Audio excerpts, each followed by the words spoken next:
Nipende kumshukuru Mwenyezi Mungu kwa ajili ya muda mzuri ambao imempendeza tukakusanyika wote kwa pamoja hapa.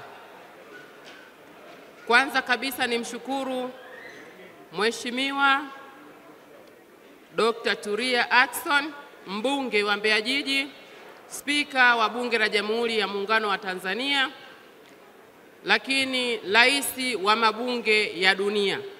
Ninakushukuru sana sana sana kwa namna ambavyo umetuandalia iftari hii, wananchi wa mkoa wa Mbeya, wananchi wa Mbeya Jiji. Mwenyezi Mungu akubariki sana. Umetufuturisha watu wengi sana, na katika historia wewe ndiye ambaye ni mwanzilishi wa kufuturisha watu mbalimbali, makundi mbalimbali. Mwenyezi Mungu akubariki sana, akakuongezee kila hitaji la moyo wako ukaweze kufanikiwa kwa sadaka yako hii unayoitoa. Lakini pia Dr. Tulia Ackson, mbunge wa Mbeya Jiji, Spika wa Bunge la Jamhuri ya Muungano wa Tanzania, rais wa mabunge duniani, unafanya mambo mengi makubwa na mazuri sana ambapo wana Mbeya Jiji tunajivunia wewe pamoja na mkoa mzima wa Mbeya, lakini na taifa zima kwa ujumla, kwa namna ambavyo umekuwa mstari wa mbele kuleta maendeleo ndani ya mkoa wetu wa Mbeya.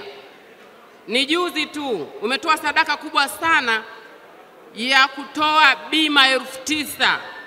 Umeponya watu wengi sana kwa namna ambavyo umeweza kutoa bima hizo.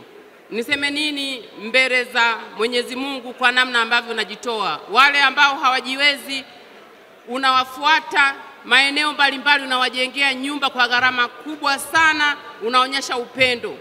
Kazi mbalimbali umekuwa ukifanya ndani ya Mbeya Jiji na ndani ya mkoa mzima wa Mbeya, lakini bado unavuka mpaka mikoa mingine. Kwa kweli wewe ni kiongozi wa mfano. Mwenyezi Mungu asikupungukie. Jamhuri ya Muungano wa Tanzania. Samia, Dr. Tulia. Lakini kuandaa iftari ni jambo moja, lakini kufika watu ni jambo jingine. Na washukuruni sana nyote mliofika hapa kujumuika pamoja ili kupata iftari hii. Mwenyezi Mungu awabariki sana, hata mnavorudi majumbani kwenu mkaongozwe na Mwenyezi Mungu, mufike salama na Mwenyezi Mungu akawape kila mahitaji ya mioyo yenu. Asanteni sana.